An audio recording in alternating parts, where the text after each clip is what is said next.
Welcome to the Church of Mabus radio show. It's Friday night, 7:07 p.m. Central. You're listening to United Public Radio, and this is our second to the last show of the year. And next week we'll have a show, and then we'll take a break till January 7th. So, and got some good guests for, I know Christopher Golden, which is a big horror writer that's coming on in January. I know Joe R. Lansdale, who's a friend of mine, a big author, coming on in March. So that's a good one. Joe's been on before, but he wrote Hap and Leonard and all that stuff, and there was a series and all that stuff. Michael K. Williams was in it, that dude that passed not too long ago, but Joe's coming back. That'll be a good one. We got Wham here with us tonight, Super Wham. Hey. Wham representing tonight's guest, Stephanie Redfeather. Great to have you here, Stephanie. Thanks so much, both of you. And your Empath activation cards, Discover Your Cosmic Purpose, they just came out, correct? They did, November 23rd. And what's the process for doing that? I mean, I know there's a lot to it. It's different than a book for sure. You're like planning out cards individually, and I collect different cards. I have from Norse to Alien to just Native, you name it. I have so many different ones. I mean, I know there's a process with the art and stuff. How was all that? Yeah, well, it's interesting because I was ready to write this Oracle deck a year before I actually started. And because I hadn't done it before, there were questions to sort out, just like what you're talking. It's like, okay, do I find the artist? Does the publisher find the artist? Do I pay the artist? Does the publisher pay the artist? You know, all of those sorts of things. I originally was not intending to do the artwork. And so I had a reading with my medium in January of 2020. And she said, well, Steph, you're supposed to do the artwork. Oh, okay. I am an artist, but I don't lead with that. And so once she said that, it gave me the permission. It sort of opened the portal, and all of a sudden the download, the whole vision for the deck came through. And so, of course, it's a lot easier when you are the artist and the writer, because you only have to coordinate with yourself. And so, but the way the process worked was actually very organic. I started out with a list of, you know, titles or headlines of a subject matter that I wanted for each card. And as the months went by, you know, they would start to coalesce. And what was beautiful is, you know, the universe really supported the process. If there was information I needed, I would happen to watch a show on, you know, Ancient Aliens or something on Gaia TV, and this bit of information would drop in, and I'm like, yes, that's exactly what I need for my card. And then I, you know, go write the next card. But the process for me was an intense 3.5 month creation bubble where I did nothing but write and paint for 3.5 months. Cool. So it was a very creative time to do the artwork for the cards too. That's definitely a big task, no doubt about it. And I guess when it comes to shamanism, what was the catalyst that kind of started you on that adventure, so to speak, on the path of that? Oh my goodness, on the path of shamanism? Yes. Well, I think, you know, the honest answer is I think it was just in my being. You know, if I look back to my childhood and the way that I played and the way that I, you know, loved nature and climbed trees and collected rocks, and, you know, I grew up in the 70s, so I had the little crocheted drawstring bag that had all of my bits of sticks and rocks and flowers and odds and ends of, you know, it was my little medicine bag. But what really brought it into consciousness and became something I pursued is when my spiritual awakening occurred. And so in my, you know, in that dark time where you're just flailing and confused and lost, you know, just in the process of seeking teachers and seeking to understand what was happening, my first main mentor and her partner studied and practiced in a Peruvian tradition of shamanism. And so they took me under their wing, and it just became it was like coming home, honestly. I mean, for me, shamanic consciousness is just the way that I naturally interact with the world around me. And definitely, like one of the big reasons we do this show is because we've had experiences. And me, I found out about shamanism after a tragic kind of thing. When I was 17, I went through testicular cancer and chemo, and then my dad passed away a year or so later, and I kind of came across those kind of books from Serge Kahali King to was it Jose Stevens. He's been on the show. Hopefully, I just said his name correctly, but I messed up with the Jose and the Jose. But he's been on, and Secrets of Shamanism was one of his books. Serge Kahali King, Urban Shaman, and I've interviewed them, and I just found comfort in that subject matter. And I also had weird experiences with different kind of paranormal type stuff, and started interviewing those kind of personalities to kind of find out that a lot of people are going through these kind of different things. And basically, kind of the place we're at right now is I live with my fiance Christina. We're in a kind of chaotic, dark time right now. We were doing hospice care here for her grandmother, and she was 91, and she passed, and we were also taking care of her mother. Well, some fights happened with her mother, and it ended in her mother leaving for Arizona, and this house was promised to us, to Christina, and basically the mother took off, and now we're here with a month to get out, dealing with a real estate guy that we're ignoring. So right now, things feel very chaotic. Like I feel like fear and loathing in Florida right now. So I'm trying to do the show and not feel crazy at the same time, but it's a lot. And we did finally get a storage unit after looking for one forever. There was none available in Florida because of Hurricane Michael, still like 3 years later, and finally found one in Alabama.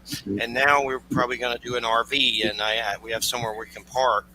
And that's what we're kind of doing next week. But it's just been crazy. And a lot of people I talk to right now seem like I just talked to Beazle. He was going, a co-host of mine, and he was going through some dark stuff. It just seems like there's some craziness going on. I mean, it kind of feels like that a lot lately in the last few years with all the government crazy Trump stuff and all that craziness. But even now, it still feels nuts, with COVID and everything. It just feels like kind of a dark time. So shamanism is definitely a path that I've found comfort in. But when it comes to these catalysts, I know you have a book about chaos and things like that.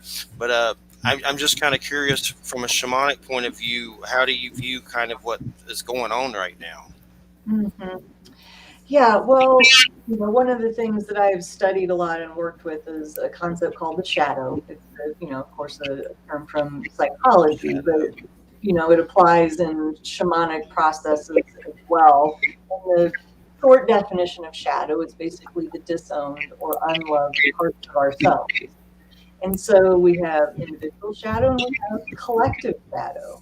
And so as consciousness is raising, as humanity is ascending, as our collective frequency is raising, it's like the things that were hidden can no longer sustain the light, if you will, like the intensity of the light, the intensity of these higher frequencies that we're being exposed to are almost literally vibrating these shadow pieces to the surface. Like what was hidden can no longer remain hidden.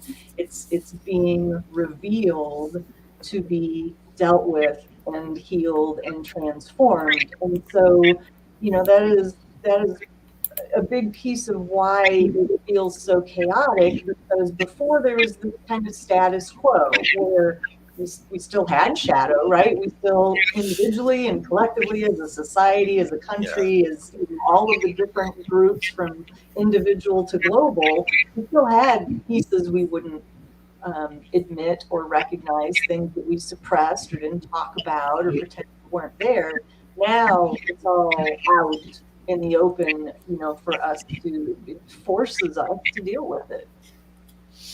Definitely feels like that, and it feels like my shadow's trying to beat my butt lately, for sure, acting up for sure. But when it comes to empath, And I don't go around saying I'm an empath, but I may have some traits of that. But it's not like something I go around saying all the time or anything. But I think maybe does everyone kind of inherently kind of have that gift on some level? Maybe some people tap into it, maybe some don't. But it's kind of like a psychic thing that maybe everyone can kind of tap into, or is it just certain people? Yeah, it's a great question. And, my belief is that we are all born with this pattern, with this imprint, however you want to describe it, that we all have this ability to connect with the unseen realms, right? To sense and feel energy, to recognize that we are multidimensional beings. We all have that within us. But at this point in, human development, where we are in our civilization, a lot of people are met with disdain or confusion, like we, make that part of you go away, is kind of the underlying message. It's like the messages we receive from our church, from our marketing messages, from extended family, just depending on how we're raised, a lot of the empathic qualities are considered to be weak, or they can get you in trouble. People will take advantage of you, or even things like, oh well, little boys aren't supposed to, fill in the blank, or little girls aren't supposed to whatever. And so, it's like the 5-year-old that has the imaginary friend. Well, but the 5-year-old's going, really, that's great, Aunt Edna standing over in the corner. And you're like, okay, honey, that's nice. But when you're 10 years old, it's like, all right, that's enough. I don't want to hear about that anymore. And so many of us have to take our sensitivities and shove them underground, turn them off, wear a mask, pretend that we're somebody else.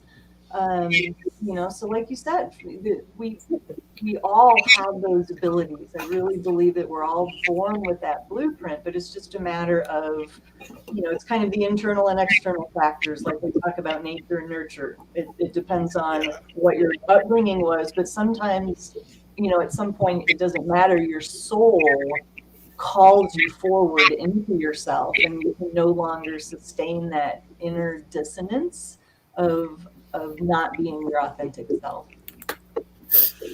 definitely. I keep hearing a little bit of feedback. I don't know who it's from or what it's from, but just in case, I'm making sure I got no windows open or anything weird. But when it comes to empath, let's say you're in a stressful situation or a chaotic situation, what are some things that you do that you would protect yourself to try to keep your energy, from not getting those leaks in or whatever? Yeah, my husband and I joke whenever we're out shopping, running errands or whatever. I'm like, okay, shields up, just as a friendly Shields reminder to up. both of us. Yeah, shields up. I've But used it's that for sure. Yeah. yeah, yeah. But the imagery, or what's happening when I say that is I'm checking in with my energetic container. Right, we each have our own field. You can think of it as a bubble or a sphere or a cocoon or whatever works for you. That is your personal sovereign space. And so, this is one of the fundamental skills that every empath, and in my opinion, every human needs to learn and practice well is these edges, right? The edges, the boundaries. And so that helps so that I can remember to not take on the energies floating around wherever I might be in public, because it's a common kind of laugh about it now. I used to call it the Walmart syndrome, but I probably shouldn't be using like an actual name of the store. So we could call it the big box syndrome, where you walk into a store, you're happy, everything's fine, and 5 minutes later you're angry, you're screaming at your husband, you're yelling at the kids, you can't wait to get out, and it's like, what happened to me? I was fine when I walked in. And so if you're not careful, you can take on the emotions and energies of everyone around you. And so that's one way, just enforcing your boundaries, your edges. Another thing that I do frequently is just breathing. Honestly, using conscious deep breaths to just take a minute to clear whatever I might have picked Breathing. up. Yes. Mhm. Sometimes you got to remind yourself because it's like sometimes it's like I forget or something. You do it naturally, kind of, but not in deep breaths. You Right. got to focus. And yeah, Walmart is since COVID, it's like a George Romero Night of the Living Dead movie. Anytime you go there, it's just a nightmare. It's scary, especially here. I'm sure anywhere, any Walmart, but it definitely reminds me of that when I go to it. Since the COVID situation, and then of course I went there for the vaccine, which was creepy too on a lot of levels. You go to Walmart for the vaccine, but so I'm looking through the art and everything, and what are some cards that stand out to you that you would like to talk to? Maybe pick one, or that you'd like to talk about. Maybe we can go through a few. Yeah, absolutely. Or I'm happy if you want to pick one. So Okay. that's yeah. If you just want to randomly pull a card, we'll talk about it. Let me see. My deck is actually in the garage. Let me Okay. here. Yeah. There's some on Amazon that I can do. Let me look at the ones that are here, and I'll pick one. Yeah. Well, I was going to say I can just shuffle and see what falls out, and we can. Yeah, do that. I know there's some Okay. I'm looking at on Amazon. We'll maybe do some of those later. But go ahead. Yeah, maybe a card that can help with the crazy situation we're in here. That's right. Sorry, guys, I'm really freezing. It's cold in my office, so. Okay. I'm really It's all right. It's all right. The weirder, the better. Oh my Pam's goodness. using her Okay. blanket. So I'm going to hold up this one. Okay. So this is number 25, Heart Consciousness. Yes. It's pretty And artwork. so all of the cards are, in addition to the message, they all have some kind of activity, a ceremony or journaling activity or an incantation to read. And so I just wanted to, mention that. So, heart consciousness, it's funny that this one fell out. This is actually the very last piece of art that I painted. And it's my husband's favorite. And so I see why your husband likes this. Cool. Yeah, Sure. we had it printed and put in the house. So, Nice. But there's, some of the cards, it's not obvious what the message is by the title, but this one is a little more easy, heart consciousness. We're talking about heart consciousness, right? That so much of our Western world is influenced by value on intellect, right? We're a very industrious country, and if you look at kind of the Western world in general, it's very much about productivity and but there's also elements of competition in there, and always being in action, and trying to remember the westward movement when our country was being formed. It's like expanding and more land and more productivity, and everything is so focused on the left brain, especially because that is the realm of the masculine archetype, and the masculine is the action principle. So heart consciousness is another way of saying bringing in the divine feminine, the right brain process, the softer aspect of ourselves, the part that is creative and intuitive and non-linear, spatial. The right brain and feminine qualities embrace compassion, right, and cooperation instead of competition. And so there's I would say, worldwide movement talking about bringing the divine feminine back in, getting back into your heart. But what exactly does that mean? It really is about recognizing that the mind is a wonderful servant, but a terrible master. And we have forgotten that the mind is not meant to run the show, but we are so overdeveloped, if you will, like overemphasized, over-focused on the brain and the intellect and all of those sorts of things, that we forget that we are emotional beings, we are feeling beings, we are intuitive beings, sensory beings. And so this heart consciousness is really about coming into that place of the balance, right? Reestablishing the balance and claiming the value of the feminine qualities, the right brain qualities, the intuition, and all of those pieces. So I can say more if you want, but I'll stop there. So basically, just following the heart consciousness instead of what the mind and the ego throw at you, thoughts and feelings or whatever that may, not always be the best to follow, I guess. Well, and there's a both and. So my philosophy is not vilifying the masculine archetype or vilifying the brain or the intellect. It's recognizing that we need a balance, that they each have a role to play, right? The left brain is the thing that the function of distinguishing ourselves and figuring out edges and boundaries and being practical and 3D oriented. Those are important functions in the human body. That's where, the left brain comes into play, and the rational thought of being logical.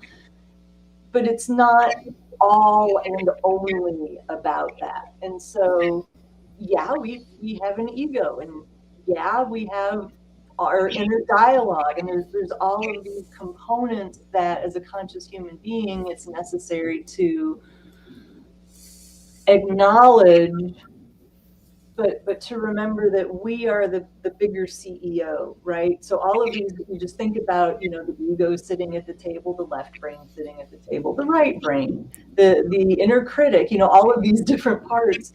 Our job is to hear all of them, to recognize and acknowledge them, but then to make our decision from a bigger picture perspective and not just from the perspective of one of those parts. Gotcha. I sent you that archive of that guy from Breaking Bad if you want to give it to your husband to your email just now. And some guy just came in the chat and put a QAnon thing up. Dude, you better get out of here with that stuff. We don't do that here. Who are you? Get out. No QAnon. No QAnon. Anywho, well, that's cool. I like if we could do some more cards, a few, that would be cool. I like doing that. It's fun for sure. Yeah. So if you want to pick another one, absolutely. Okay. All right. It's a SoundCloud archive that I sent you. It's just you hit play and you don't have to do it. Just listen. Okay. So there's another card that came out. This one is called Worlds. Let me get there we go. Worlds Within Worlds. That's cool looking. This is card number 33. And if I may, before I get into that, I do want to share with your listeners that when I talked about my medium telling me that I was the one that was supposed to do the art and I got this vision, one of the pieces that got downloaded was every single card in this deck has either circles or dots as part of the artwork, and those circles and dots act as a transmission vehicle, right? So this is called Empath activation cards. So the energy of the artwork and the messages are very activational, and the circles and dots are what kind of hold the coding, if you will, that get transmitted to each person who works with these cards. Cool. All right, so let me very cool looking for sure. Thank you. All right, so 33 Worlds Within Worlds. The basic concept here is, that we are a microcosm of the macrocosm, that the universe resides within us, and that we are also in the universe. And so I'm actually just going to read a few sentences, if that's okay, from the deck itself. It says, "You are the universe, and the universe is within you. Everything is connected through the quantum web. You are at once an individuation of the great creator mind and the creator mind itself. The Oracle of Worlds Within Worlds invites you to expand your field of view and embrace your power as both the creator and the created. The universe is holographic in nature, which means the totality of all is within each piece. You are a microcosm of the macrocosm. Universal consciousness resides in everything, and thus you reside in everything. and everything resides in you. And so this one, really talks about how powerful we are as creators, and talks a little bit, kind of pulls in the concept of quantum entanglement, which says Quantum that entanglement. the two things that are related can be some infinite distance apart, but whatever affects the one immediately affects the other. Like it doesn't occur through linear time, right? It's not like there's a delay of time where one thing happens here and then there's a delay and then the other thing is affected. It's like this simultaneous effect, because those two things are ultimately connected. Let me see what else I want to say about that. Yeah, so there's a lot more. The messages are actually pretty long when I wrote these. So they're pretty deep and engaging, which I like, actually. Those are the kind of oracle decks that I really like, are the ones that sort of pull me in and challenge me and give me a lot of information. Definitely. And I know one thing I forget to do when you get in chaos and stress, that I try to just, think positive thoughts like compassion, love, and I forget to do it sometimes. I have to remind myself. It's like I just reminded me, I forgot that's one of my techniques. You just kind of, I guess, say the positive word or whatever over and over. It kind of brings the energy in on some level, and changes the vibration. And sometimes I don't think at all. It's just like a crystal weird light bulb vase, and I don't know if that's good either. But bring in the positive energy. Is that a way that you bring in positive energy? You think thought is like the main way to do that? Is there other ways, or thought is the main way? There is no one main way and no one right way. It's really just what works for an individual person. I'm a big advocate of acknowledging what is so, and so as a way to move through what's happening and get back to a higher vibrating state. So if I find myself getting frustrated or angry or edgy or just whatever, we're human, right? It happens to all of us. Then I stop. I'm like, okay, what is affecting me? Is there something I'm worried about? Is there something that just happened? That I take a moment to acknowledge that, so that I can then take a deep breath and move through it. Because acknowledging something doesn't mean we're choosing to stay stuck in it, or acknowledging it doesn't mean we're trying to manifest it. It just means recognizing what is. So would it be like, okay, I felt angry and was a jerk earlier? Is that what you mean by acknowledging it?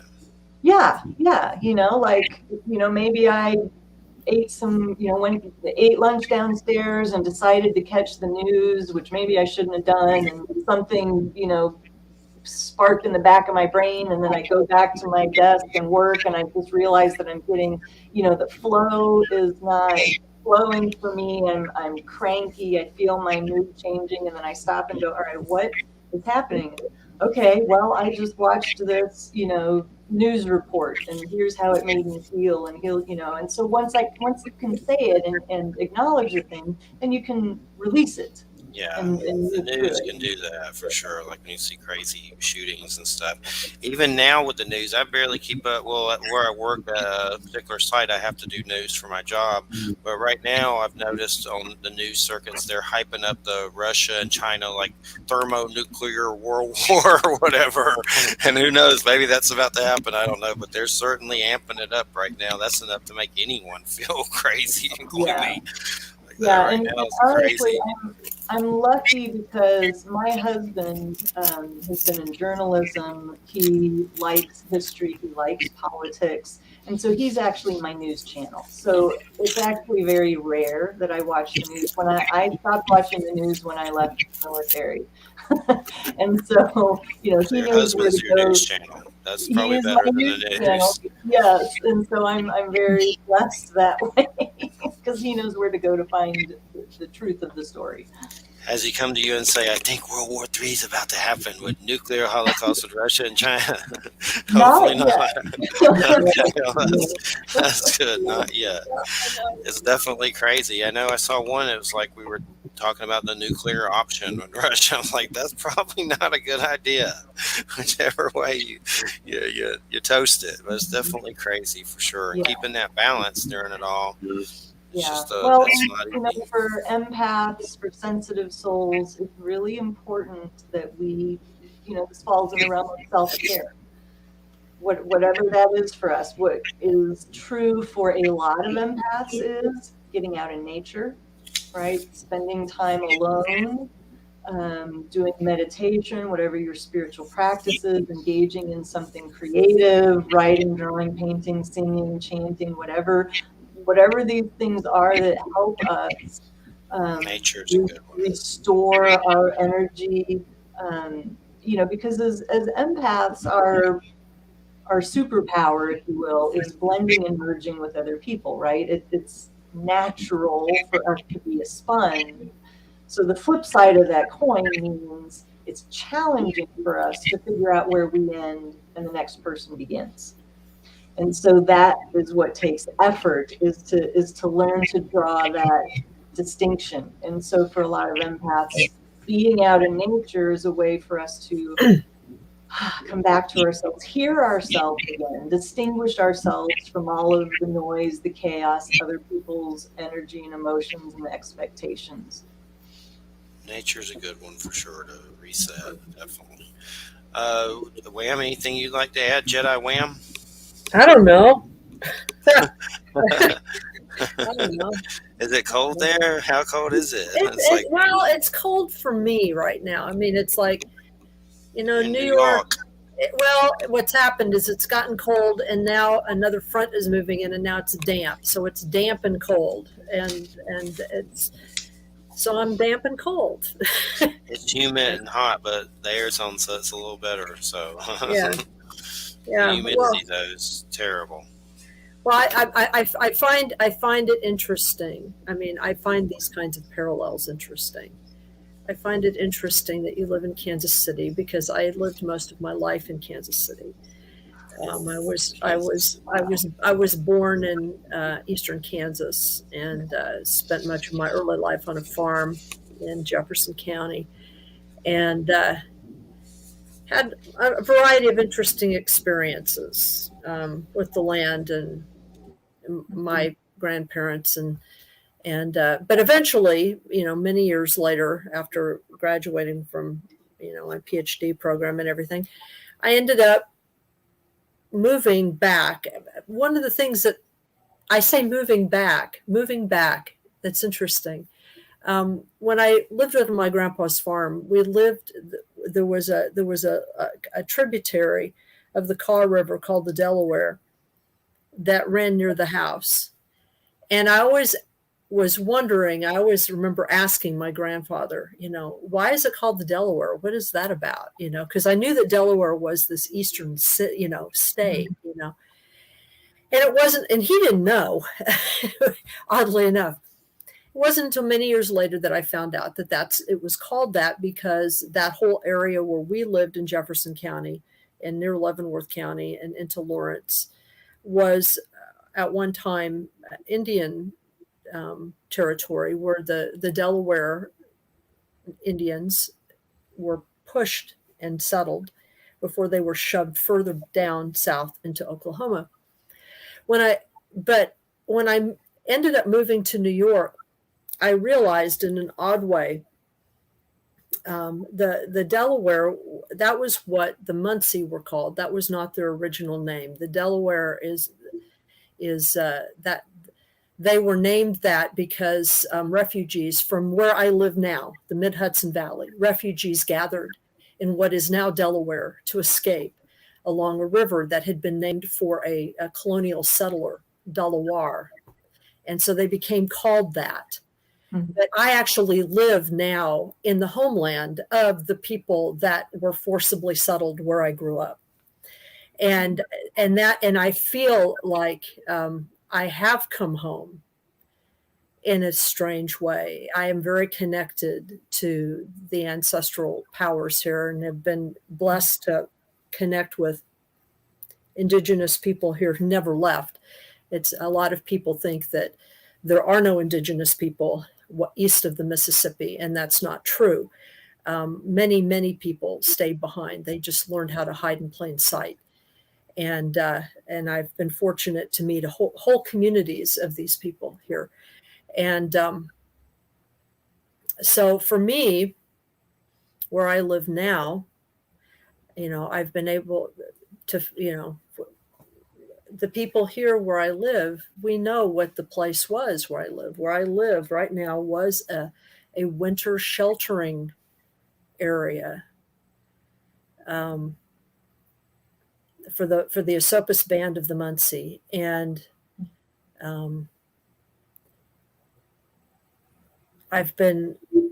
that's for me, all of my spiritual work has brought me back to the land. Whether it's the land on which I sit or my ancestors, some of whom were indigenous, but many of whom, of course, are European. And Jeffrey knows some of my story about, all the various Native teachers that I've had, indigenous teachers, both from here and from Europe. Mm-hmm. But for me, it's not a real formal thing. It's a matter, and I don't call myself a shaman because for me that's an inappropriate term. But it's the two things that I think of, and I just, when I think of my connections to things, I think of what my ancestors called women who lived in the woods. Mm-hmm. It was kind of a pejorative, actually, at the time. It became that under Christian rule. But it's the Avithia, the women of the woods, the Avithia. And here, where I live now, the Munsee named for themselves, what they called themselves when the settlers came, was Iliwi, which means we who take counsel only with the heart of the forest. And so that's kind of what I think about a lot of times. Mm-hmm. That's what I connect with. And I don't, I work with my teachers and I don't worry about a system and I don't worry about, I'm just trying to shed all of the external accoutrements of the ideological crap mm-hmm.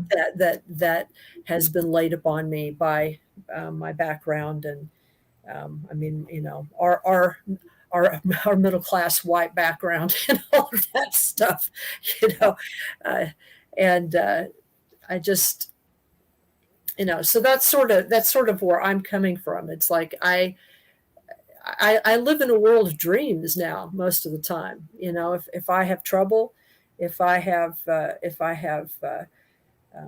this week has sucked. This week for me has been really hard emotionally for a variety of reasons. And so when life is hard, I just go in and I talk to my guides and I talk to, the light, and I just talk and they tell me what to do. And that's what I do. Mm-hmm. And that's all I do. It's like, I don't even worry about trying to explain it all to anymore to anybody. Whoop. Mm-hmm. Seems like a lot of people are having crappy times. Like from Beazle, I just talked to him today. He was a co-host, and he's doing better. But it's just in the air, for sure. Well, and Wham, I really get what you mean about shedding the kind of ideological stuff. It's one of the things that I appreciate about the Peruvian lineage and my teacher is, yes, there's a tradition and a structure, but it makes room for whatever your spirituality already is, right? It doesn't ask you to give anything up. It doesn't ask you to, take something on or, make promises or vows to something that you don't believe in. And so, I think of what I've had a couple of shamanic teachers and I really resonate with just shamanic consciousness, just interacting with the living world as as just a natural way of being in the world and living life.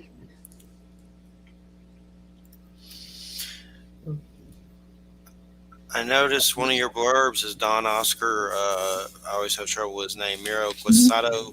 Okay, He's been on, Sada. he's been on the show, and one of my big experiences that I've had is I've seen beings of light, completely sober, leave my house like they were in it in Silver Lake, Florida down here. And it was like they had flew out of my house, like they went through the roof and flew straight into the heavens.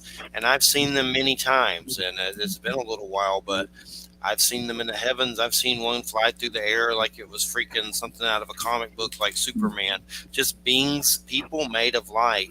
And I had Don Oscar on the show and told him about that, and he said something that perplexed me. He said down there they gather and like have parties and watch the shining ones in the sky, the same things that I'm seeing. And I don't know if they're doing whatever down there, but who knows? If it doesn't matter to me, it opens your doors up with all the plant stuff. But they said basically they're seeing the same things down there and having little festivals around it. So I was like, wow, ain't that something, you know? And that's down in Peru and stuff. I know shamans, they call them luminous beings and things like that, but that's one of my big eye opener experiences. And part of me thought that was just like God saying, you're freaking out about death so much, let me show you what's really kind of going on. And I kind of think that's what we are. Maybe not everyone, I don't know, or maybe everyone is. Like that's kind of like our energy being that I've been seeing. And the ones I've seen in the heavens in the late night sky is kind of maybe people when they project out of their bodies when they're sleeping and they kind of meet up there. It looks like a big Sims game or something. And it's weird because I've seen like visions up there of it, and that's what it reminds me of, like a weird Sims game or something. But I've seen that, and then it was just kind of an affirmation when he said that, like, wow, okay, so good to know I'm not crazy that people are having weird festivals down in South America and watching these things. But that's one of my big ones for sure, the light beings. And I guess, have you had, I mean, what are some of your experiences that you could recount, that you spiritual experiences or some experiences you've had with different things?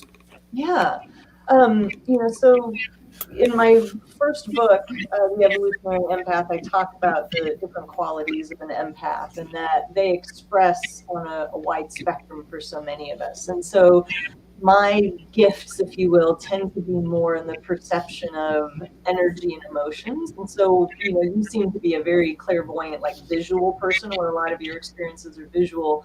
Mine don't tend to be visual as much as they tend to be the feeling, the interaction with, or the sensing of energies and emotions and those sorts of things. And so, when I first started learning Reiki, this is when I started discovering that I had an ability to tune into other people's energy fields and kind of naturally tune into the wavelength of their energetic body and emotional body. Whereas some people are more, like medical intuitives, or more like, they can see timelines into the future or into the past. So, all these things express a little bit differently. But, for me, a lot of the cool experiences I've had have just been synchronicities, from time to time, places that I've worked before I started my business, I would, people kind of knew what I did, and they'd sort of quietly in the office, we kind of go off to the side, and they'd ask me a question, and I'd tune in, and I'd share what was coming to me, what I was sensing in their energy and emotions, and I've freaked more than one person out just with what I was able to perceive. But for me, it's that's all information that exists for all of us, right? All that information is encoded, if you will, in our energy fields. It's just a matter of recognizing that we can perceive that and tune into it. For other people, it's like, how did you know? And I'm like, how do you not know? Definitely.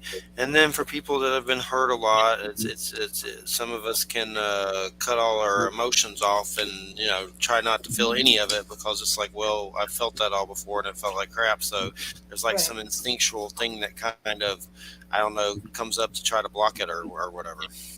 Yeah. I mean, it's a coping mechanism, right? I mean, we none of us escape childhood without one or more traumas or woundings. And so these coping mechanisms, I mean, our psyche really is amazing in how it handles and manages these traumas and wounding events so that we can still function in the world. So yeah, of course we have these coping mechanisms, and especially in the Western world where, for children that are sensitive, that sensitivity is rarely encouraged or seen as a gift or a positive trait.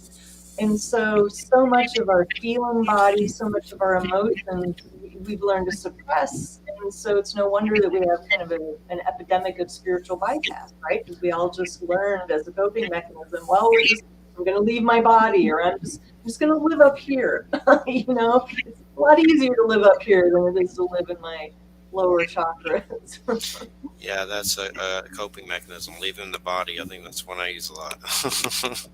But I had Tammy Billups on before. I know she's some of her animal soul contracts. My dog passed not too long ago, so she was a good guest that had some positive things. I know she left a blurb for you. I was just looking through your blurbs. One of the cards I found recently, I looked on Amazon, Megalithic Gateway. Does that ring Yeah, a bell? Is that one you could look up? That sounds pretty interesting. Is that like absolutely. serpent mounds? And I'd like to visit some of those. We're getting the Yeah. RV, so hopefully we can go to some neat places like that, like vortexes and stuff. Yep, absolutely. It's all of those things.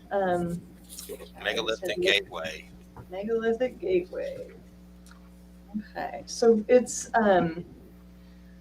well, you can probably tell me more about this than I can tell you, but megalithic sites around the world, they're really becoming more mainstream, especially through different shows like Ancient Aliens and some shows that are on the Gaia channel, where whatever we thought we learned about some ancient sites, we're looking at them newly, right? And just, it's also a testament to how much our consciousness has raised in just 100 years or 200 years, because we're seeing things and understanding things. We have the technology to measure now what the purposes of some of these sites and the structures and the particular configuration. We're also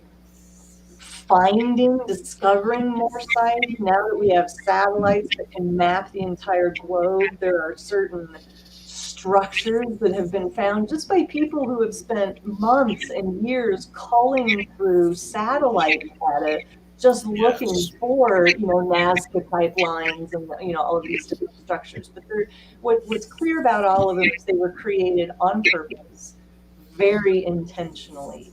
And I am sure there are magical powers as well, and Healing at Megalithic Gateway. healing that's available, portals to other dimensions that are created through these different sites. And so the card that's called Megalithic Gateway is really about, hey, there's a megalithic site out there that's calling to you. And if you have the ability to go visit it in person, do that. But if you can't, you can still buy a book about it, watch a documentary, print a picture off of the internet, and connect with it through dream time, through journaling, because that site has a message for you. Is that artwork from something in particular, or is that one you just designed on your own? The Just Megalithic one Gateway card? It is not any particular site that I'm aware of. It is just the design that wanted to come through. I have a cool book by Gregory Little. I think it's all these native mounds. It's like a green book. Yeah, that big huge green book, the encyclopedia that I Yeah, told you. Yeah, that's a yeah, great I have book. that. I That's a need to dig great it up. book. That's one for the RV to have on the RV shelf for sure. Some good ones. Some good ones in there. He just maps out every megalithic site in America, I think, or North Wow, that's America. awesome. But Gregory Little, that'd be a good guest to have on his native stuff. That's cool. Let Yeah, me like see. for me personally, Egypt is, I resonate so strongly with Egypt, and I've actually had the privilege of being there and plan to go back. Cool. So how was Egypt? Was it well you thought it'd be?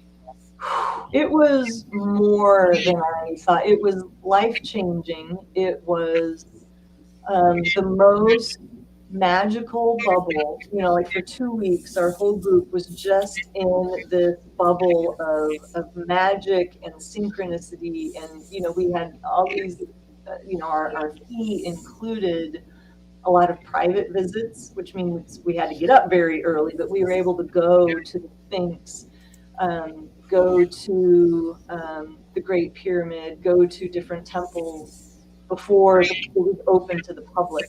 We were able to do, very small, kind of inconspicuous ceremonies, because technically they don't, allow that anymore. But we would still go do, just very tiny, quiet ceremonies. And I actually had an incredible experience in the birthing temple, in the Temple of Hathor at Dendera, where I just walked in. We all stood in a circle. We were holding hands. We were chanting quietly. And I was shaking. I was holding back sobs. And when we got done, the people on either side of me, I just collapsed into them and started bawling and sobbing, and had this amazing, just incredible experience that I later realized was like a rebirthing, for myself. Sounds interesting. Was it ever? I don't know. I would like to visit places, but I guess I get worried about stuff like crazy stuff there.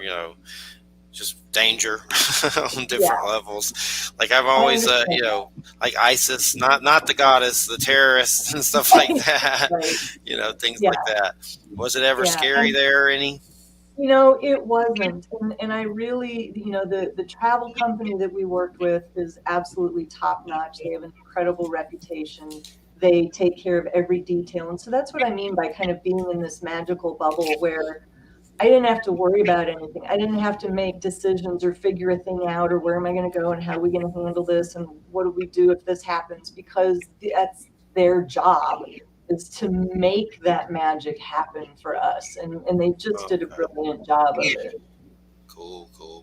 So did you go inside the pyramids and stuff, and inside them, you get to go inside them and everything? I got to go inside the Great Pyramid. I got to go into the Queen's Chamber and the King's Chamber. Got to lay inside of the, a lot of people call it a sarcophagus. It's, unclear that that's really what it is, but I got to lay inside of that. They let you lay in the sarcophaguses? Neat. In the King's Chamber.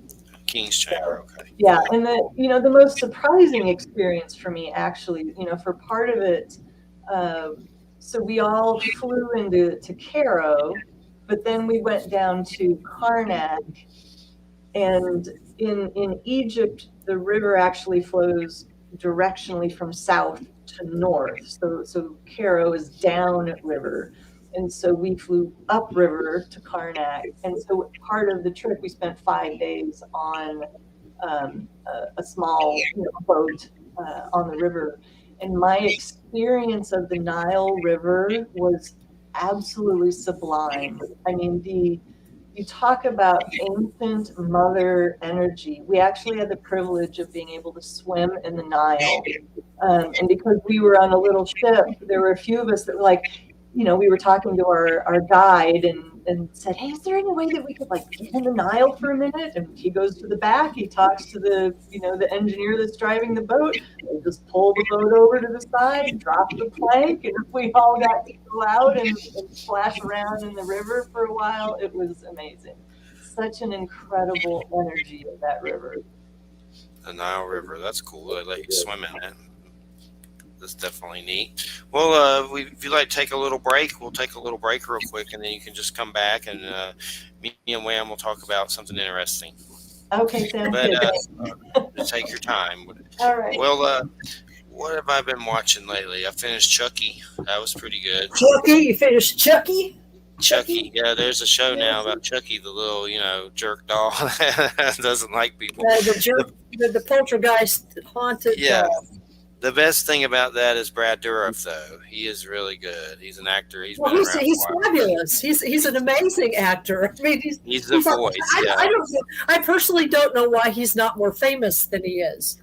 Yeah, I know. He's been in a lot of good stuff. He's really good. His daughter's in it too, and Jennifer Tilly, and it gets crazy. It's crazy for sure. It's good though. But I didn't realize Don Mancini, the guy that did Chucky the show, part of the reason why he did Chucky the show was because he worked on that Hannibal show and he liked it so much. He kind of like said, well, what can I do for Chucky in a kind of, way like that to, expand on him, and they did the show, and it did really good. They're doing a second season, which is phenomenal for sci-fi. Sci-fi will ace a show in a second. If it doesn't do well, they'll just chop it into pieces. So it's coming back. Resident Alien better be coming back too. I love that show on there, Resident Alien, about the gray alien dude that takes over a doctor's body. But Alan Tudyk is a good one. But let me see. Yeah, after next week, we're taking a break till January 7th. And so one more show and then a break, about a 3-week break, and we come back January 7th. So, and I forget who that guest is. I'll have to look it up. My memory's terrible. But yeah, Chucky show's good, but it's definitely violent. So, but I can't help it. I still like it. But, but Chucky is a little jerk for sure. He's bad. But welcome back, Stephanie. We were just talking about Chucky the show. I'm sure you've never seen it. You probably wouldn't want to. Here's Chucky. Brad Dourif is cool, though. He was in Deadwood and Exorcist 3. He's been in a bunch of stuff, Brad Dourif. He was also in Lord of the Rings. Oh, yeah. He was that Wormtongue, right? Yes, he's a great actor. He's such a great actor. I loved him in Deadwood, and I know I haven't seen that Exorcist in a long time. He's really good in that one. I think it's like the third one or something. That was crazy. But let's see here. Well, Stephanie, what about any weird UFO stuff? You ever seen any weird UFO stuff? What's interesting is this, the UFO world, the alien world, was never really on my scope until I started learning about and engaging in this Peruvian tradition. And relationship with the star relatives is actually a big part of the heritage, and it's that way with most indigenous traditions, as I'm sure you can attest to, Wham, that the star relatives, our creation stories all trace back to some civilization from the stars, and at least in part, yes. Least in part. Star relatives. And that could be the light beings that I've seen too. That could be considered that too. That's another perspective. Yeah, I was thinking that. Yeah, and so for me, I've had a couple of experiences. One of them was where a group of us gathered out in a particular site in Kansas, not terribly far, like, I don't know, hour and a half from Kansas City, and saw lights in the sky. But I've never really had an encounter. There's a part of me that really wants that, but I also know that I don't need it to believe that they exist. I personally feel a very strong connection to Sirius, and I have. I'm trying to pull the cards out right now. In my deck, 3 of the messages are from Sirius, Orion, and the Pleiades. Sirius, Orion, and Pleiades. Cool. Mm-hmm. Yeah, so there we go. So this is just to show those who are watching. This is the Sirius card. Okay, cool. And this one's a little more subtle, the Orion card. Orion, is that like the archer dude, or what is that? Yes. Like the archer guy? Okay. Mm-hmm. And then this is the Pleiades. Some of those those symbols look like a Nokian or whatever, sort of like. They are called. There's a certain set of fixed stars that are also called Bohemian stars, royal Kabbalistic stars, and the ancient alchemists gave them symbols. And so I did not create these. These symbols come from ancient alchemists who created these symbols for these fixed stars. There's this weird quote in a Jeffrey Mishlove book called Roots of Consciousness. It was some astronomer from a long time ago, and he said some stars are indeed deities. And I have seen weird stars that seem like they were more than stars, like the light being on, pretty much is what I've seen. Not to say every star is that, but some of them I'm like, they look like it has arms and legs and is trying to like talk to me or something. But yeah, that's neat. I've never seen those symbols for stars. It's cool. It reminded me of the Nokia and stuff some, but definitely that's I'll have to look that up. That's interesting. The stars and all that. I know lately I've gone outside here a few times just to do garbage or whatever, feed the cats that are out there. They're strays. We help out. But I've seen a shooting star recently that most shooting stars just fall, but this one just went across like straight, like in a straight line and then vanished. Then another night I saw a big one recently that was like a green one and it fell and went into the woods. That may have been a meteor, but it's always spectacular when you see stuff like that. It feels like it's an omen or a sign or something like that. Yeah, and there's actually another card in the deck that's called Star Bathing. Star Bathing, cool.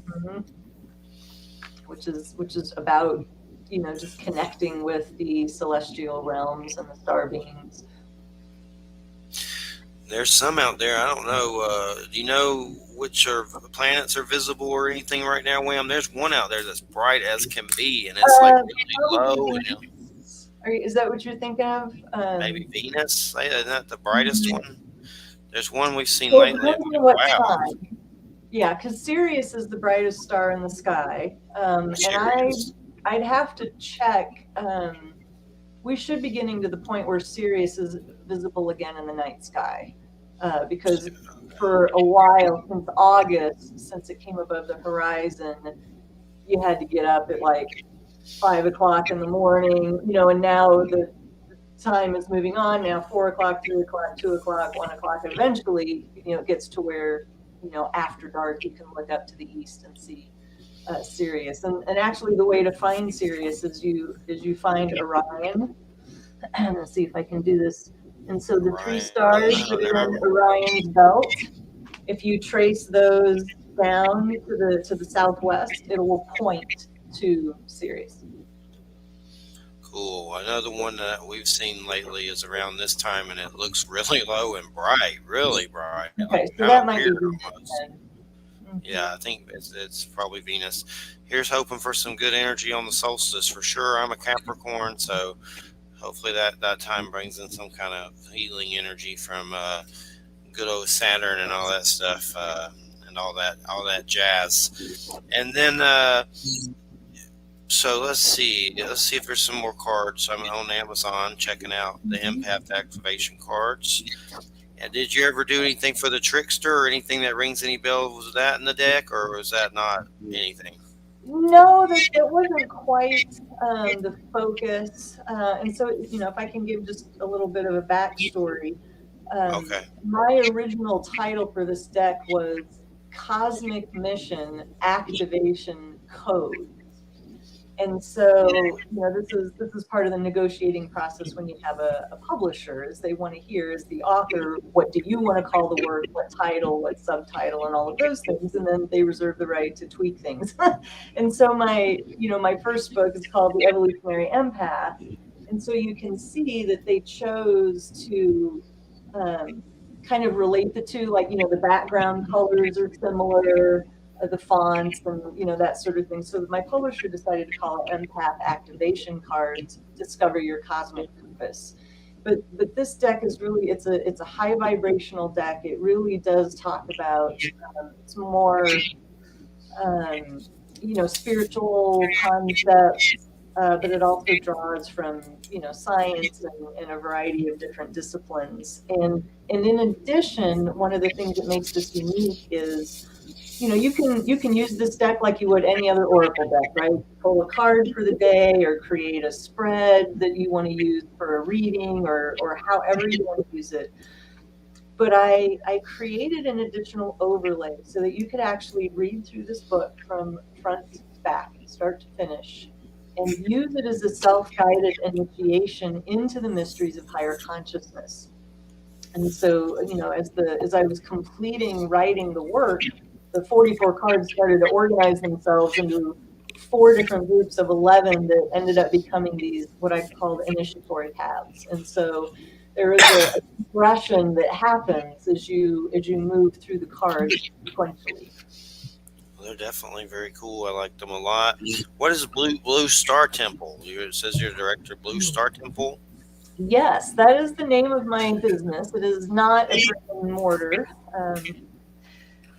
When I first stood up my business, I had a different name for it. But several years ago, I could feel the energies shifting. I knew that a name change was coming, and I was just kind of rabidly petitioning the universe to, like, what is it? What is it what ties everything together? What is this supposed to be called? Like, come on, guys, I need to know. And so one night I was falling asleep and was startled awake with Blue Star University. And I thought, oh my God, a university, of course. Yes, this makes sense. It ties together this and that, and then like 10, 15 seconds later, I'm like, university? How am I supposed to create a university? So like how that usually goes whenever you get an idea, you're excited, and then you're like, how the heck am I going to do this? And so a few days later, they gave me, the name Blue Star Temple. And it's basically, it was an initiation for me. It's like, trust us. This is the first step, and we will tell you what's next when it's time for the next step. And so for me, Blue Star Temple first and foremost refers to my personal connection to Sirius as a blue star. But there's also an overlay of energy from Venus as a blue planet, because I do quite a bit of work with the divine and feminine, feminine energies, and the Earth is a blue planet. So all of those overlays are in there. But for me, Blue Star Temple was I needed a bigger energetic container, if you will. It was like my old name, my work had outgrown my old name, and I needed a new container, a new energetic field for what I was doing. Are the supposed aliens from Sirius blue people? Because I think I've seen stuff like that, like the Syrians are like blue or something weird. Who knows if that's true? I don't know if that's true. Yeah, I have no personal experience with that, so I get feelings and energetic, sensory experiences. On the front of the book, what is that card that has Saturn and all that on it? That particular card. That's my planet, yo. This is actually one of my favorite pieces of art because I think it just turned out so well. I just love it. And this is the card that ended up being actually called the Evolutionary Empath. Okay, cool. Yeah. It reminds me of this one little story. I've seen it just real quick. I see those stories like in science articles about planets sending flashes of like rays to each other. I don't know exactly what's happening, but they'll send an energy burst. Like I guess there's something's going on, but it reminds me of that for some reason. You can see all the kind of the energy signatures of each one of them. But what that really harkens back to is, in my book, The Evolutionary Empath, I talk about my belief is that empaths are here on purpose to help humanity ascend to the next level of consciousness. And so that's where the whole title Evolutionary Empath comes from, that we're not a mistake, right? We're not crazy. We didn't show up on the wrong planet, even though it may feel like it, that we are actually here with a cosmic mission. But there's a quote from the movie Moneyball that says the first guy through the wall always gets bloodied. And that's what the experience of so many of us is. Those of us collectively incarnating right now as empaths, we're the first ones through the wall, right? We're the first ones getting bloodied, paving the way for the ones coming behind us. And it's definitely, well, I think we have some, me and Christina here have some traits. I don't know if we're going to go full blown saying I am that, but I definitely have some traits of it. And the situation here, it's hard when, like, for instance, her family, betrayed her on a lot of different levels. So she's dealing with those wounds and stuff, having family members lie to you. And when you have those kind of gifts, I guess it can be harder on you on so many levels because you feel it more on so many different levels. So finding the balance.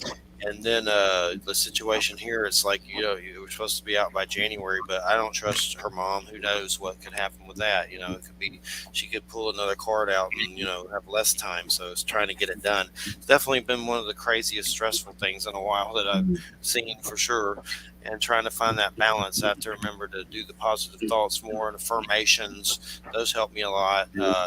Like that, I always mention that creative visualization book by Shakti Gawain. I don't know if you've seen that one, and she passed not too long ago, which I found that out. I was like, damn. But that's a good one. It has some really good affirmations in it that I use a lot. I have like 5 copies of that book. Some of the pages are falling out, but affirmations are good. I'm wondering if I could offer another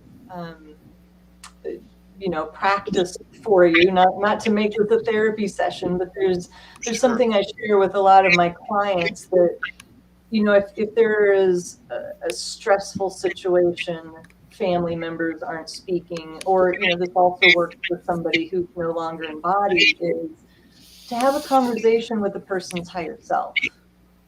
And to call them in, not as a manipulative tool, but as an opportunity. If you know there's a certain conversation that you could not have in person with the person, or they wouldn't be able to receive what you're saying, or for some people who just go blank, right? They lose their voice, they lose their power, they can't even speak. Yeah. In talking to a person's higher self, it gives you the opportunity to say everything that you want to say. And it's not like you're downloading on it and like, you pissed me off and I can't believe it. That's not what I'm talking about. It's coming from the highest place in yourself to say, I love you. Our human selves are having this issue right now. I want you to know this is how I feel. I want the best for the situation, that sort of thing. And you can talk to the person's picture, or you can use a surrogate like a doll or a statue. So I offer that, to you and your partner, so that if that feels like that might help you navigate. That sounds interesting. For some reason, I was thinking of a voodoo doll, but no, I'm kidding. Not what I'm talking about. I'm kidding. I don't practice voodoo, but I've interviewed them. It's interesting, but I don't practice it. But is there? If you'd like to do a few more cards, we can do that. That's really cool because we've never had anyone really just like kind of read cards and stuff, like kind of like a reading type situation on the show. We've talked about stuff like that, but I don't. Maybe a couple, but not many. Yeah. Do you have one in mind, or do you want me to pick? You can pick one. You can pick one. Maybe one that'll help. Okay, so this one's jumping out at me. It's called the Spiritual Crucible. And this actually has a very personal origin, because when I went through my spiritual awakening, it was about a 5-year period of time where I was just getting leveled, and I called that period the spiritual crucible, because it was like I was just getting cooked down and turned into another substance. And so the spiritual crucible card really talks about how when we go through something that transformative, right? Usually it's the really dark, hard, the intense things that we go through where we really come out as somebody else on the other side. And so, it was my first conscious experience of going through a shamanic death or a psychic death process. But I had no tools for going through it. I didn't know that's what it was called. I didn't know how to navigate it. For people who play with astrology, I have 4 planets in Scorpio, so I have a very strong will, and I was used to, by God and shove that square peg in that round hole, round hole and make it happen. And I had no idea how to surrender. And so the spiritual crucible card is also about recognizing that you are dying to an old way of being. And you can fight the process tooth and nail, or you can surrender and go with it. But either way, you're dying. Yeah. Either way, you're croaking. That's true. For sure. That's a big one. That's why I think I've seen the Wings of Light. It was like something saying, would you chill out about that? Here's what happens. And I'm still freaking out about it. It helped, but I'm still freaked out about it. Good old, these are cocoons. We're going to leave the cocoon, like Ron Howard's Cocoon. I know I've brought up that movie 5 million times. 5 million times. 5 million times. With 5 million times. Steve Gutenberg, baby. That's right. That's Opie was on to something. I'm telling you, with that movie, there's something to it. Ron Howard. So off the cuff, Wham. When it comes to crappy energy or terrible, dark, crappy energy, what do you do, like to get your energy to? It really depends. It's been different at different times. And I have a different understanding of what crappy energy is to me than I used to. Crappy energy was just anything that was unpleasant, and so you seek to just get away from it as fast as you possibly can. I have the nematodes response. And now it's like there are some types of crappy or unpleasant, energy that it's actually really important for me to sit with. And so in the last, I guess it would be the last month, because I'm going through actually a very controlled series of practices that are lasting for 2 years. I'm like a third of the more than half of the way through the first year, and losing track of time. 2020 and 2021 have been, and for the past month, it's been very important for me because of what's been coming up. It's been very important for me to just, instead of trying to get away from unpleasant feelings or just what arises, it's very important for me to be in a safe place and just write it out. Just sort of let it all, like waves of water, just sweep through me and just, because the truth is that eventually the body transforms it changes, it becomes something else. Or your body says, I'm done with this now, I'm going to sleep. That's the other thing it does. It's been a very interesting experience to do that and not really apply a lot of mental stuff to it, but just sort of let that happen, because there have been some very interesting openings that have occurred because of that, and some very interesting things that I've been able to let go of that I haven't been able to let go of, because I don't have to let go of them. They're transformed, actually. They're changed. So, it depends on what the crappy thing is. It's, Yeah. And like I said, it's changed at different points in my life. So, I haven't found that it's always good to just throw light at it, because a lot of times that dark stuff is me. That dark stuff is my stuff. It's not necessarily, there's not necessarily anything wrong with it. And it may only be dark because I'm unfamiliar with it, or I've been taught that it's wrong, or I've found that there's not a lot that's actually dark in the kind of classic dark sense. There's some things feel dark to me only because I realize that what it really means is that my ego needs to let go of it. It's not that it's dark, it's my ego thinks it's dark because my ego doesn't want to let go. And then there are truly dark things because some people have chosen to turn away from the light. And that's different. And that doesn't have anything to do with me. So, and that's a whole other discussion. But so that's I don't know if I'm making any sense. But anyway, that's It the does. way I look at it. It does. One thing I've used, I think I've done this too much, and hopefully it's a good thing, is the smartass approach. Kind of like, I'm depressed. Well, I kind of like that, feeling depressed. Or I'm sad. Well, I kind of like it. That I'm so goth, which I used to get accused of being called that, but now I'm just I'm kind of so like an old glad. redneck. But yeah, just do the goth thing. I love the sadness. It's great. But then, from conversations with God, and I've interviewed Neil Donald Walsh on the show, he kind of says some things like, you can't know, life is knowing all of these things, and you can't really know happiness unless you know sadness. So, or light or dark or whatever, you got to know the opposite to know the other one. So that kind of approach. But the smart ass kind of goth approach helps. But maybe sometimes it doesn't. But sometimes it does. Just kind of go with it.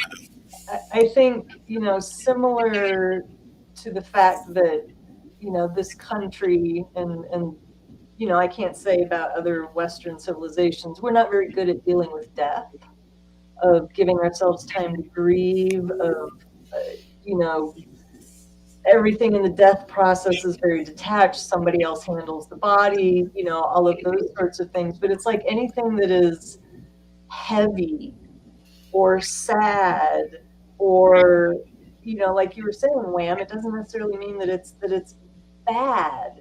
Sometimes we have to do those things, but I think in this country there's sort of this aversion as well to, oh no, we want to sprinkle it. No, we need to make you happy. Come on. Well, yeah, because it's like we're terrified of death, and it's like, I mean, death to me is not the issue. I've almost died 3 times. I have experienced so much death in my life. So many people I know have died. I mean, by the time I was 24, I had witnessed the death and burial of 64 people, that were close to me. Death is not the issue. Death is normal. Death is a blessing sometimes. Death is a great liberator, just what it is. But we're terrified of it, and it makes us terrified of life. It makes us terrified of all of the things that we could do to help ourselves change into being what we could be. If we just understood that death is just a doorway, and that doorway is always open, which means that, yeah, you can step through at any time, but then also folks from the other side come and step through and talk to us all the time. It's not like this immutable sort of solid wall. Anyway, we're just never alone, and we just think we are, and it's bizarre. It's just bizarre. Very lonely people we are. Yeah. I guess my big thing with death is, if it's a revolving door that just puts you right back here on Earth, then I'd like to have some other choices. Like, nothing against Earth, I love Earth, but this society and stuff, I'm not sure I want to do it again, or just the way everything is now is just crazy. Like, I'd rather go to some other planet and be a reptoid or something. I don't know. Lizard King, that's right. That's where Jim Morrison is now. But yeah, and death, I understand that our society, especially America, is so weird with it. A lot of people, they celebrate it. Over here, there's weeping and gnashing of teeth. Well, I mean, it just depends on the situation, I guess, for sure, with death and everything. Well, if you'd like to do any more cards, feel free at any time. I like that for sure. And yeah, let me see it. People keep appearing in the chat. I got rid of the QAnon guy, so. Well, actually, I'd like to highlight something that I think is really cool, that I had nothing to do with, that my publisher did. So there's this card. Okay. And it's let me hold it up a little longer. Geometric, like a geometric kind of pattern, sort of. Like a mandala. And so this is card number 15. It's called Mental Discipline, which I'll talk about in a minute. But you'll notice, if you get my deck and you open up the box, you see this?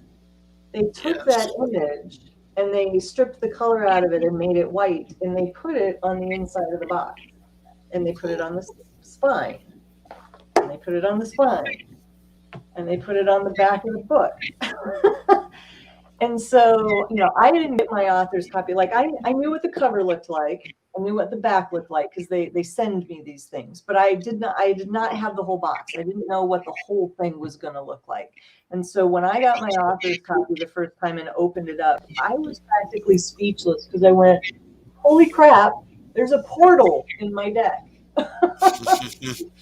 It's neat looking. It reminds you of those weird water symbols, like with the water experiments. My publisher put a portal in the deck, which I think is amazing, and just falls in line with so much of the theme of just the cosmic energies and the multiple dimensions. So the mental discipline card itself speaks to the fact that if we look at the amount of stimulus and information that we are exposed to on a daily basis, compared to even 100 years ago, if we transported somebody from 100 years ago to today, I think they would just choke and like just be completely overwhelmed and shut down from the sheer immensity of all the news channels, all the places you can go on the internet, all the billboards, the play, like just information overload, choking on, and a lot of it is noise, because just because it's information doesn't mean it's correct, doesn't mean it's useful, doesn't mean it's really relevant to you. And so this mental discipline card talks about the fact that, especially nowadays with how bombarded we are, it is important, this is an aspect where the mind, the left brain, if you will, is the ability to focus is so important. So it's kind of like in my early years of my spiritual awakening, I studied Buddhism for a while, and they have a lot of amazing mind training practices that help you focus on what's important, right? To discern what is relevant and useful and a worthwhile investment of your energy, and then what to just invite out of your field, or to not let bother you or influence you. Definitely. And that's the symbol you designed, right, for the art and everything? Mm-hmm. Oh, it's neat for sure. For some reason, it reminded me of those water vibrations by that doctor or whatever, they do sound in water. Yeah. And it reminded me of that. That's interesting for sure, that those different patterns that come up and everything. Mm-hmm. So, can I add another piece about this one first? Because sure. There's another element to this that just felt important to share, which is also so it's mental discipline to apply to external things, but it's also mental discipline to apply to our own internal landscape. So for a lot of us, we're not aware of our own mental chatter. We're not aware of how we talk to ourselves. We're not aware of how abusive we are to ourselves. And so this mental discipline card also speaks to becoming aware of what is the inner dialogue, what are you saying, what is the source, and how do you talk to yourself, and learning to interrupt, to understand and interrupt those patterns as well, to still the mind, as you will. I noticed here that your book, Evolutionary Empath, international bestseller. Wow, that's huge for sure. International bestseller. Wow. Yeah, it has been an amazing ride. It was, being my first book, I really threw myself into it. The several months leading up to its launch were really intense, and I ended up getting a really bad sinus infection. So I was sick for a month, and sick right up to, during my launch date, and after the launch date. And so I got up the morning that it launched, just feeling like crap, and I'm like, it'd be really cool to hit #1 on Amazon, but my gosh, I don't even know if I have the energy. I didn't know in my mind what it would take, how this was going to work. I go to Amazon, Bing, #1 on Amazon in one of its categories.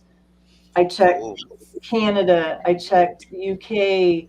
It was #1 on multiple countries' websites, and it was a humbling experience for me, because in a way it was like Spirit saying, "Listen, you put the work in. You did what you needed to do to get it out there.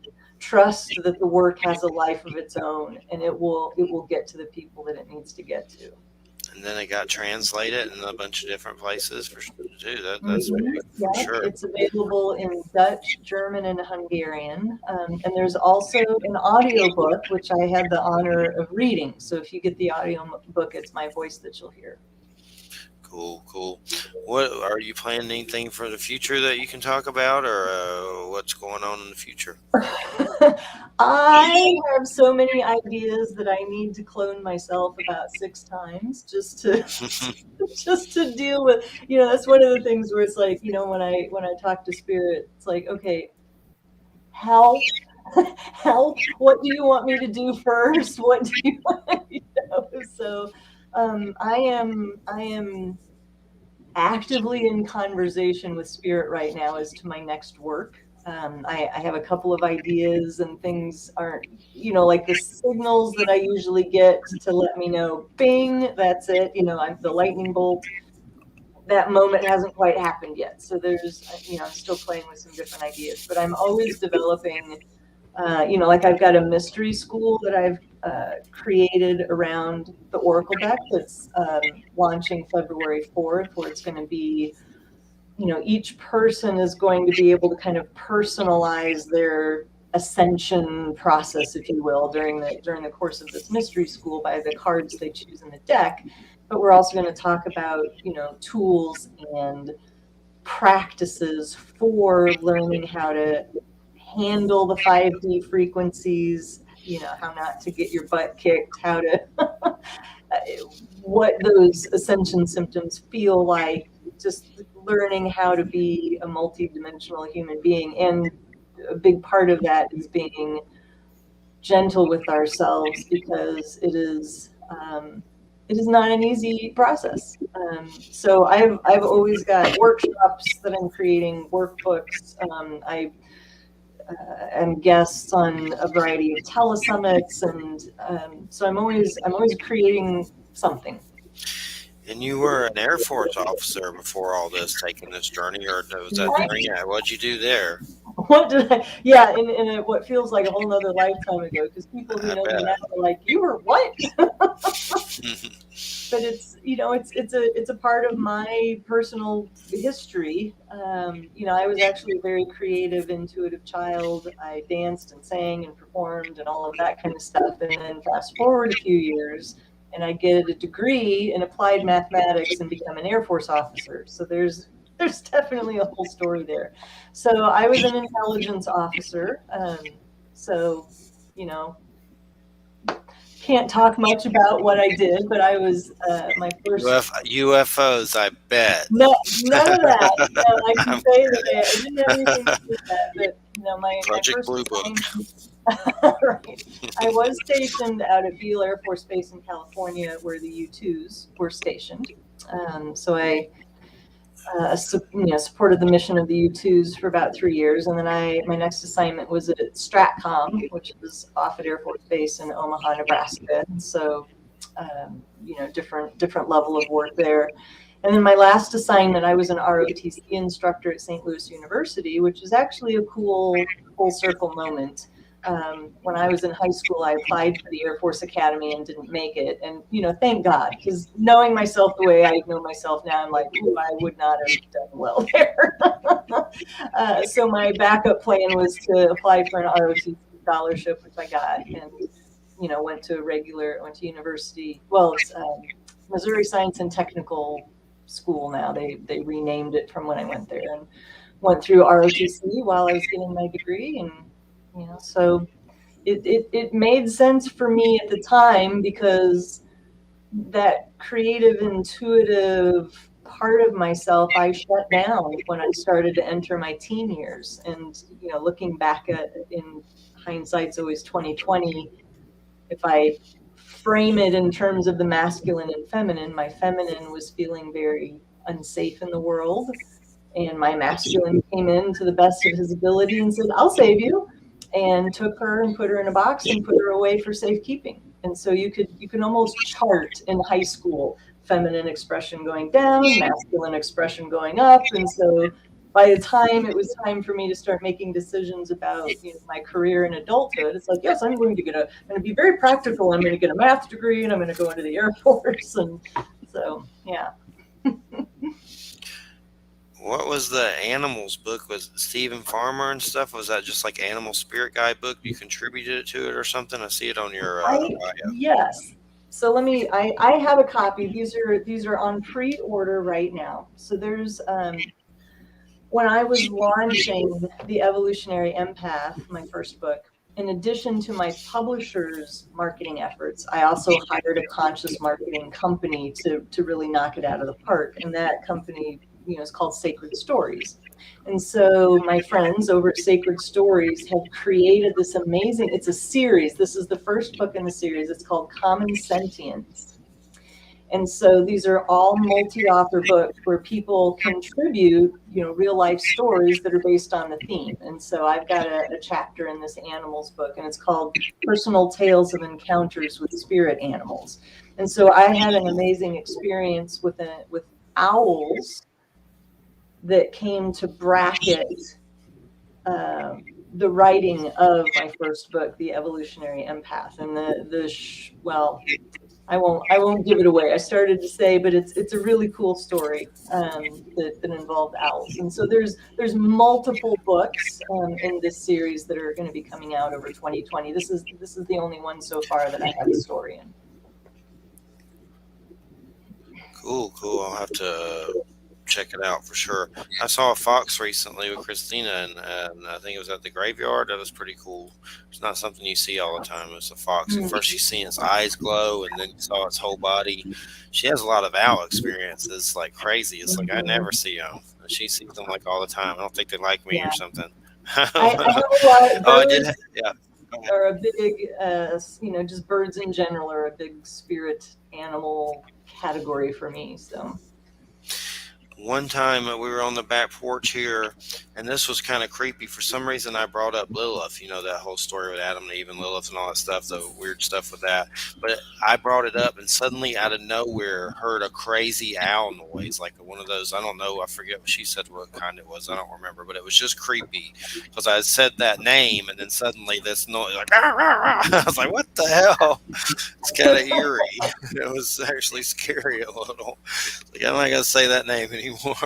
Yeah, I find that the animal kingdom and the natural world give us so many signs. Like whenever, especially if I'm doing workshops or anything outside or shamanic ceremonies or initiatory processes or whatever, there's always some amazing synchronous thing that happens with nature. That's good. And the way the Earth's going right now, so many of those creatures are being harmed by the craziness that's going on and extinction events. And it's definitely at a perilous time on the planet. That's why I like to have interviews like this and with medicine people. Hopefully it helps somehow raise consciousness. And that's what I kind of think this is about. And I've actually had a weird experience that kind of verified that for me. When I started out doing this, I was having trouble getting interviews after doing okay with them, but no one knew who I was. And I said a prayer and then had a weird UFO sighting. And then the next thing you know, I'm on the phone with Stanton Friedman, nuclear physicist, about UFOs, and Nick Pope, all these big UFO personalities from, all the documentaries and stuff. It was like it was connected to the UFO sighting. It was weird. It's like, here you go, ET phone home, buddy. And it was like a connection. So that's why I've always thought this is about raising consciousness. And your cards definitely seem like they help a lot with that too as well. That's the intention. That's manifested for sure. Well, we got about 10 minutes, maybe do a card or so or whatever we can fit in. You bet. Minutes. Do you want me to pull it? Yes. Okay.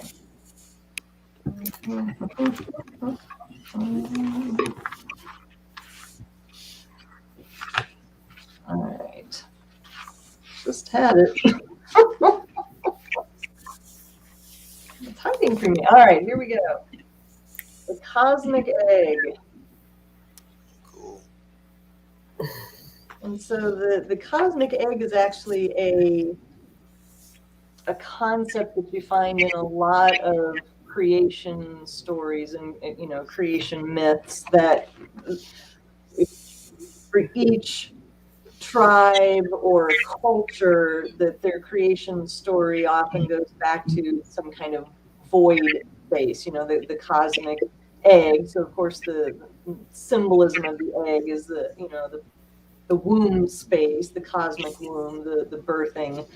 So there's a couple of meanings in this card if you draw this card. So one is, are you at a point in your life where you're being asked to be okay in the void, right? Because especially, again, I keep going back to the culture and society that we were raised in, which is more like, you need to be in action, you need to be doing something, you got to make it happen. And we're not good at just sitting with the unknown and sinking into the natural rhythms and cycles of things. And which means there's natural lows and natural highs, natural lulls, right, and natural times for action. And so being in this void space is actually a very fertile place. It's kind of the space in between the ending of one thing and the beginning of the next, where the DNA,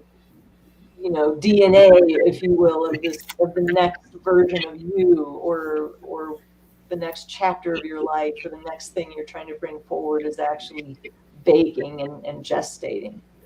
But the other meaning of this card is recognizing that you have the power to write your own creation story. So it invites you to look at what is the story you told yourself about your life, or what is the story you told everybody who knows you about this wounding happened, or this bad thing happened to me, or we kind of get stuck in our story. And so the cosmic egg invites you to realize that you can rewrite, if you will, your creation story. Cool. Definitely interesting for sure. And I've heard the universe call it an egg and things like that. A lot of symbolism there for sure with the egg. I had this thing. I watched this. I forget this mythology guy on YouTube that makes cool stories about like we watched Carnanos last night, which is the horn god from Celtic and stuff. And then there was one that was like Native American. Had the Wendigo and some weird lady with a razor finger that was really creepy. But there was this one story about a thunderbird that would come down and fight a serpent creature in native folklore, and it was just a weird story about Thunderbird fighting this weird horned serpent that had a jewel in its head from I forget which tribe or whatever. But then I came across on YouTube the story of in India their kind of belief system, and it was about Garudu that being coming after the Nagas and eating them, and a weird story where it was kind of similar to the Thunderbird story, and it was just kind of weird, like a weird synchronicity that was weird and neat. I liked it, but but it had some, it was just telling the story of the gods and stuff, and it had the Garuda made a deal with I forget who it was, which god, Shiva or something, one of those, and he would be its mount, and the dude would ride him, and they became friends or whatever and got eternity. There's a weird story about the Nagas and immortality. It was just a cool story that was a parallel to that weird native story about the Thunderbird and the serpent. And I was like, maybe there's something to that. There's lizard people underground, I know, in the hollow earth. But I see so much crazy stuff about that. But I mean, there may be something to that, but I think sometimes it gets a little over dramatized or something. The reptilians. But just neat. It's neat how different cultures have parallels with their stories. Like in Norse, you have dwarfs, and natives have little people. Like there's just weird things that are similar. So, and one of my biggest, weirdest experiences that I had one time with a friend, Brian, I saw 3 little hooded beings in the woods, and there was a black box, and we both were like, do you see that? Yeah, do you see that? Affirming that we both saw it because it was so crazy. but a cat jumped towards them and they vanished. And during that time, I had been reading stuff about the Celtic otherworld and weird stuff. I don't know what they were, but the black box always creeps me out trying to figure out what that was. Some kind of device. But it's just neat how different cultures have all that stuff. And, well, I guess, well, first off, we got about 4 minutes. It's been really great having you on, and I've tried to definitely ask questions to help with this crazy situation here. And if you do any prayers or meditations, and Wham too, do shoot electric lightning bolts at us or anything you can do right now, because it's been crazy. Now it's time we have to pack like crazy nuts and try to get out of here before God knows this time clock that's ticking. It's just the craziest thing. And look for an RV. It's just insane. And her mom is like a Darth Vader villain that who knows what she's going to do next. Sweet man. We have had no eviction notice so far. But the problem with the mother, not to get into this too deeply, she was hitting the grandmother. That's why Christina, who's a nurse, came here to do hospice. She was being abusive. So the lady's always been abusive. Just a bad thing that, it's just been bad. But just shock us switchy if you do any meditations or anything. But what's your websites? You want to plug out any websites? Absolutely. You can find me at bluestartemple.org.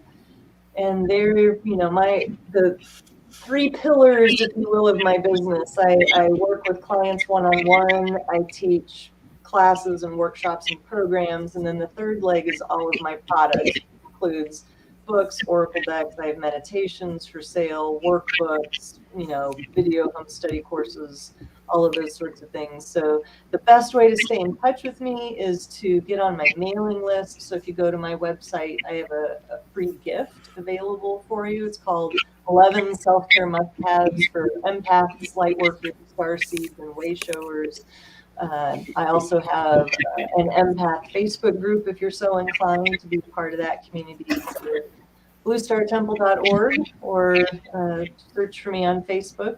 And those are the best ways to stay in touch with me and everything that I've got going on. All right. Well, we appreciate it so much. It's always a blessing to talk about shamanism and these subjects. It was helpful. Definitely. My energy out there before the show was like, oh God, but now I feel a little lighter. So hopefully I've been zapped a lot. So we appreciate it, and thanks so much. And thank you so much. You're welcome. Thank you both. All right. And if your husband wants to check out that Jesus dude, he does talk about weird UFOs and Bigfoot, but he is from Breaking Bad. He is from Breaking Bad. So. That Jesus dude. It's funny because there's a show called Reservation Dogs, and it's by the guys that did What We Do in the Shadows. That's like a great movie too. Yeah, and there's these 2 little people named Mike and Funny Bone in that show, and they're singers, and they were on that singing show with Howard Stern's the judge or whatever. And they did a rain dance, and there's these little dwarfs. Their name's Jesus, and he's Jesus. But some of them may be Jesus. He's Jesus, but the other people kind of say Jesus, but he goes by actual Jesus. But they're all friends and hang out at the same time. Like 3 dudes named Jesus at the same time. Like Bob and Bob. Like a really big dude and 2 little dudes. Like I'm sure it's like I need to come hang out with y'all. Go to a powwow or something. But we appreciate it. Thank you, Stephanie. Have a good weekend. Thank you, Wham, and thank you everybody else. And thank you, JoJo, wherever you are, probably at the Alien Casino on Jupiter. Bye, JoJo. Hi, JoJo. Yeah, he's in deep space. All right. Good night, everybody. Have a good weekend. Good night. I'm going to watch Krampus. It's a horror movie, but I'm still watching it. It's good. But take care, everybody. Good night. Bye.